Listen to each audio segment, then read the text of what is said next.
Service in Milwaukee-Sullivan has issued a severe thunderstorm warning for Columbia County in south-central Wisconsin, Sauk County in south-central Wisconsin, until 8:45 p.m. At 7:23 p.m., a severe thunderstorm was located 9 miles northeast of Richland Center, moving east at 55 miles an hour. The storm has a history of producing damaging winds.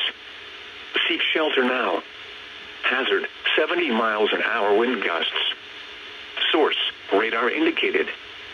Impact, expects considerable tree damage. Damage is likely to mobile homes, roofs, and outbuildings. Locations impacted include Baraboo, Portage, Reedsburg, Columbus, Prairie du Sac, Sauk City, Wisconsin Dells, Lake Wisconsin, Lodi, Lake Delton, Prinette, Partyville, Randolph, Fall River, West Baraboo, Rio, Cambria, Arlington, Plain, and Waukeena. For your protection, move to an interior room on the lowest floor of a building.